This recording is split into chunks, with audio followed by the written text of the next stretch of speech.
Hello, I'm Jacob Kruger, and this is the Write Your Screenplay podcast.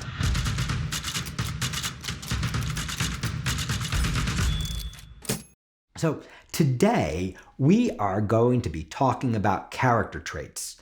We're going to be talking about character development. We're going to be talking about how to write great characters in your screenplay. And basically, all of character development comes down to one really simple concept. A lot of people think that character development, character traits are adjectives, right? They think that a character is funny or responsible or smart or kind or hardworking, right? They think that adjectives describe characters. And I would like to suggest to you that what actually makes a character is when the character is acting like a verb. So if you want to understand if you are building characters or if you are building what I call characteristics, all you have to ask yourself is my character an adjective or is my character a verb? If your character is an adjective, there's a really good chance that you are not writing a character, that you are writing a stereotype. In other words, that you're writing a funny best friend as opposed to this funny best friend. That you are writing a brilliant scientist rather than this brilliant scientist. And why is this? This is not even writing. This is basic psychology. It's not our traits that make us who we are. It's our actions. If you think about your best friend, I'm sure, has a lot of the same traits as any other best friend, right? They're maybe caring. They may be reliable. They may be smart. They may be dependable, right? They may be fun to hang out with, right? So they have a bunch of character traits. They have a bunch of adjectives that describe them, and all these adjectives are true. But at the same time, you probably wouldn't trade your best friend for my best friend, even if they have the same traits. Even if I'm like, no, my best friend also reliable, dependable, smart, fun to hang out with, right? They have all the same adjectives, but you wouldn't trade. And the reason you wouldn't trade is that your best friend does stuff, has done stuff, and continues to do stuff. They continue to take actions with you, towards you, around you, that makes them, that makes you fall in love with them, that makes you remember them, that makes you go, this is so her, this is so them, right? It's not the adjectives, it's the verbs. It's the things your characters are doing. In my Write Your Screenplay class, I call this concept the how of the character. How is this character slightly different than any other character? But the how is never independent of the action, right? The how is the how the character does the verbs that make them them. So what you'll end up finding when you're writing characters, when you're developing characters, there are 4 elements in play. The first element is, does the character want anything? And how tangible is the want? The less tangible the want is, the harder your character development is going to be. Because the less tangible the want is, the less specific the actions that the character is going to take to get the want. So if the character wants a Starbucks, for example, it's a relatively tangible want. But if the character wants a venti latte with oat milk, that's a more specific want. And just in the want, we're already starting to understand that character, because that's completely different than the whole milk with whipped cream. That's completely different than the Frappuccino character, right? So the first element we need a want. If the character is not pursuing anything, or if the thing they're pursuing is general, right? They would like something to drink, right? it becomes harder and harder and harder to write them. Whereas the more specific they are, the more specific their want is, the easier it is to write them, the easier it is to develop them, the easier it is to understand them. The second element underneath the want is the emotional need. We could teach, and we do teach, many, many hours on emotional need. But the simplest way for a podcast to think about emotional need is that underneath the tangible goal, there is a primal need that is driving your character. There is something that is core to who they are that is driving them. So, for example, I could want the Starbucks because I need justice. And the pressure between the tangible object of Starbucks and the need of justice is going to change the way I order that Starbucks because I deserve that Starbucks. So when I order that venti latte with oat milk, I might say with oat milk and spell my name right. Because last time you got it wrong and I drank whole milk and it was disgusting and I need justice. Whereas the same character coming in who wants the venti latte with oat milk with the need underneath for love might be like, hey, how was your day? Oh my God, so nice to see you, Jim. What's going on, right? That character's got a completely different need. He needs Jim's love, not justice for the mistaken latte last time, right? And you can see that this combination of want and need starts to reveal the how, starts to guide you towards the how of the character. The next element is obstacle, right? You've got to make it hard. Because if you don't make it hard for your character to be themselves, if you don't make it hard for your character to get what they want, the character never has to reveal anything about themselves, right? They can wear their mask the whole time. Whereas if you make it hard, okay, so that's a venti latte with skim milk.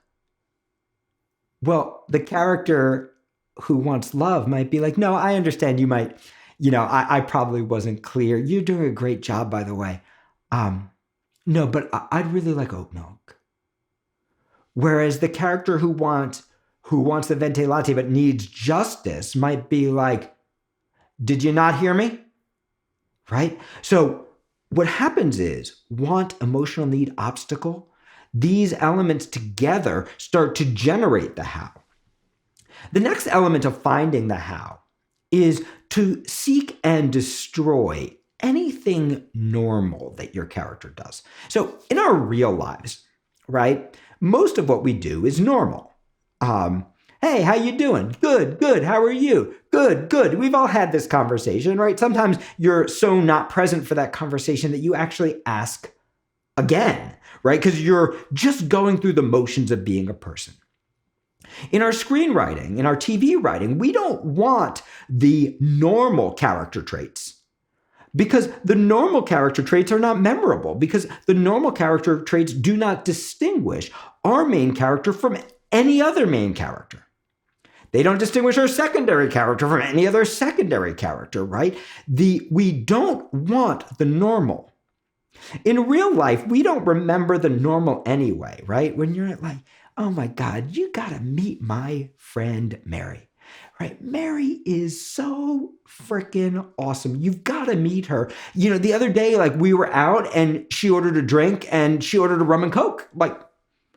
She's just so cool, right? No, the other day, I introduced her to a friend and she was like, hey, how you doing? And my friend was like, good, good. How are you? No, you would never recount that story of Mary that way. Instead, you would recount the story of Mary. You're like, okay, Mary is freaking crazy, right? Mary calls me up one day and she's like, do you want to climb Mount Everest? And I'm like, I don't know anything about mountain climbing. And Mary's like, neither do I, but I just got some awesome shoes, awesome mountaineering shoes, and I got a warm parka, and I booked us a flight, and we're freaking going. And look, we're just going to get as far as we get, right? And if we don't make it to the top, who cares? But we can say we climbed Mount Everest. That's Mary, right?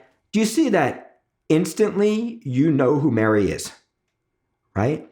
And now it becomes really easy to develop Mary's character. It becomes really easy to take her on a journey.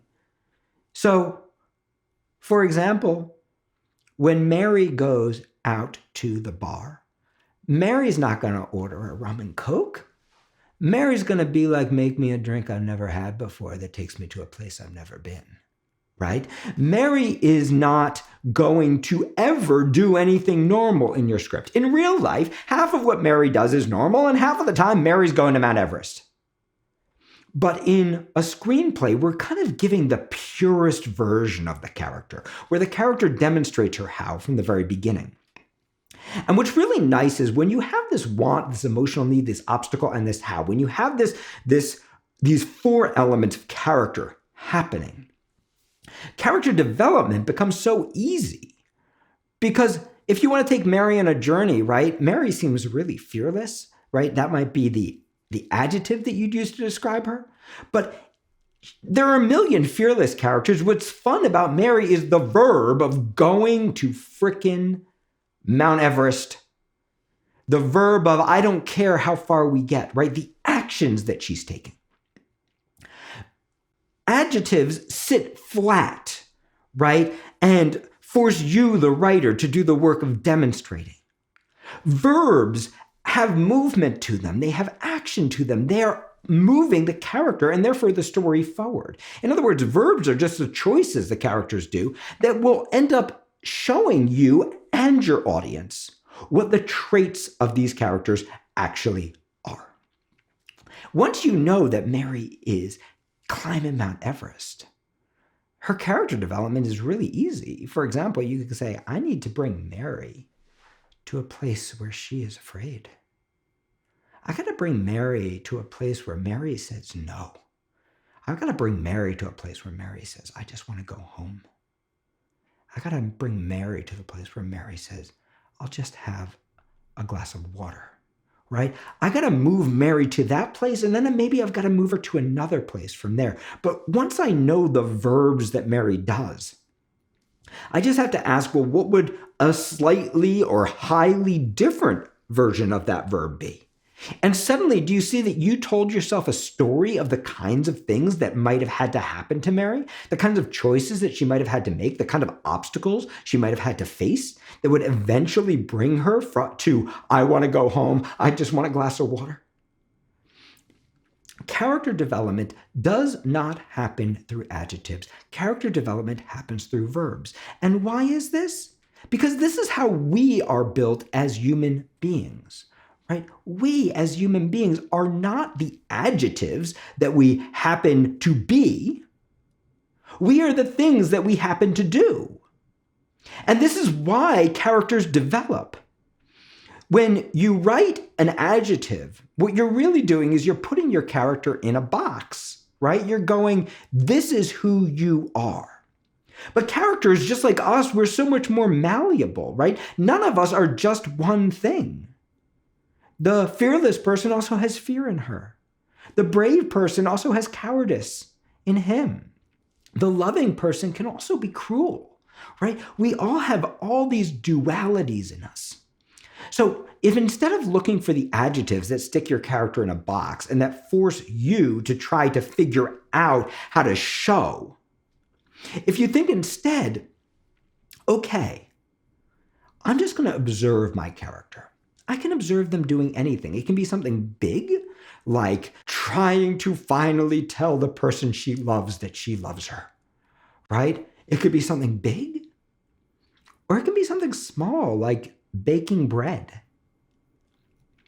Either way, all that we're doing is every time we watch our character do something, we're going to ask ourselves a simple question.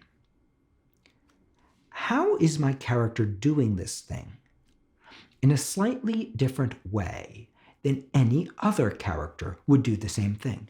How does my character do this action, baking bread, telling the person she loves that she loves her? How does my character do this thing in a slightly different way? And one of the ways that you can do that is by connecting to the need. One of the ways you can do that is connecting to the want. One of the ways you can do that is connecting to the obstacle.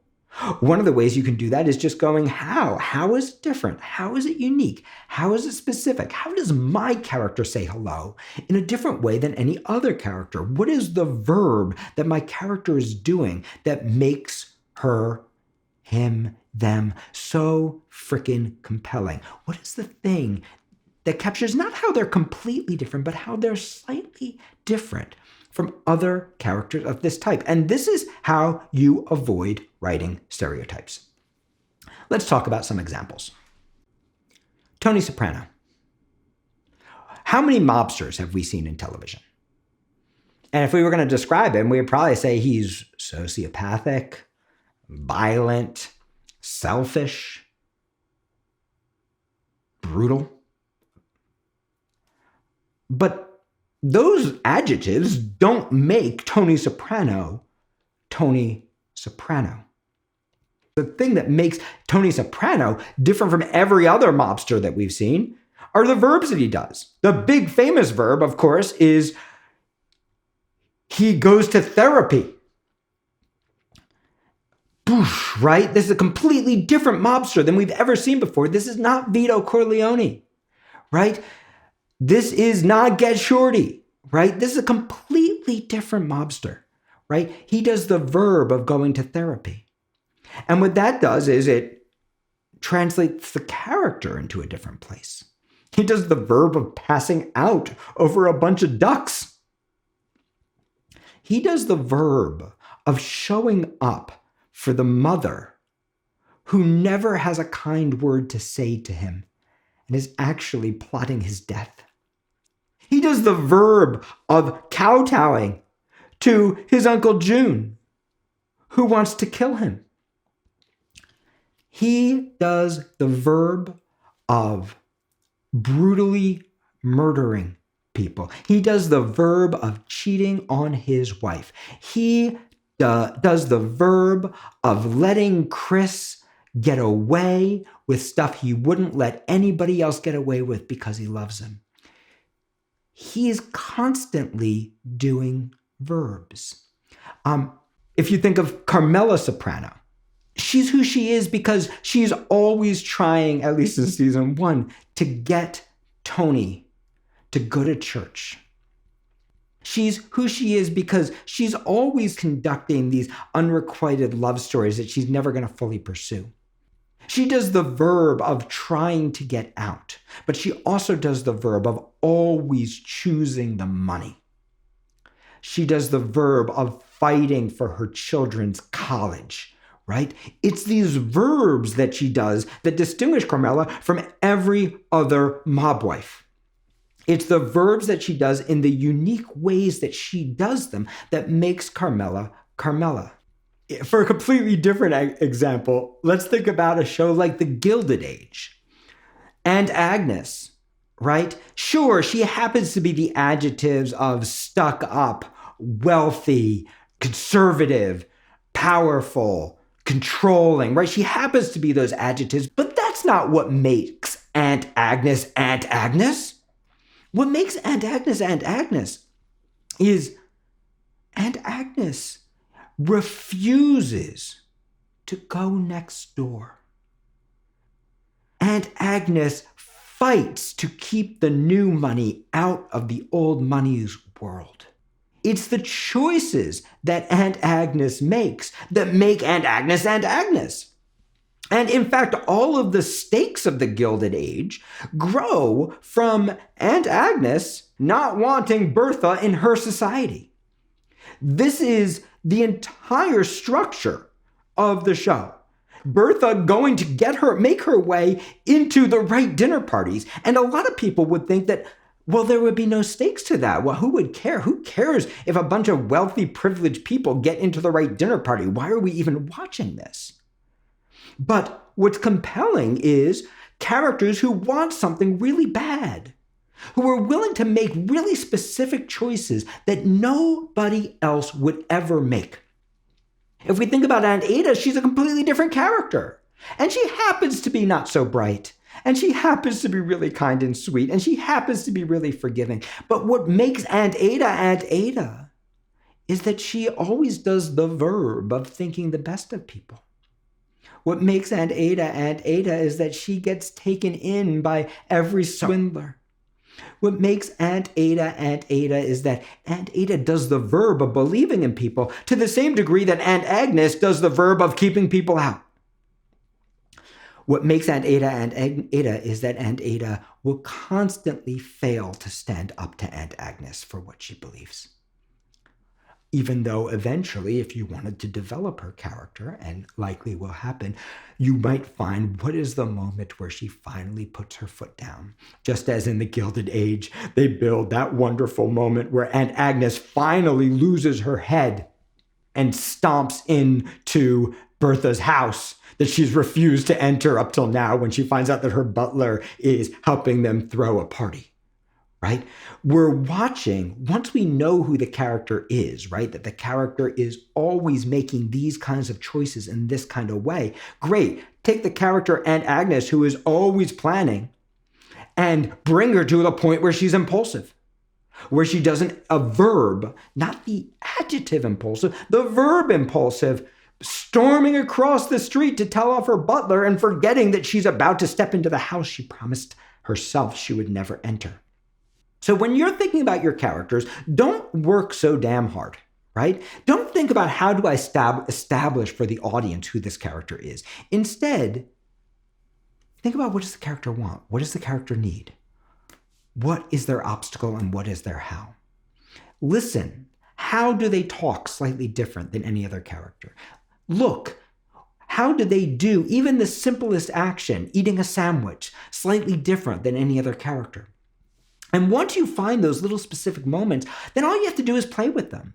Every time you meet the character, you can just ask yourself, are they doing something similar that outdoes it? Or are they doing something strongly contrasting? And in this way, you will find your character development organically. In this way, you will discover your characters in the same way you discover your friends. Not by putting labels on them, well, that's smart Ida, right? No, not by putting them in a box, but rather by spending time with them, going on a journey with them, letting them make choices in relation to the thing they want, and allowing them to reveal themselves to you. And what I would suggest, if you want to get to know yourself better, if you want to go on a journey, then think like a character.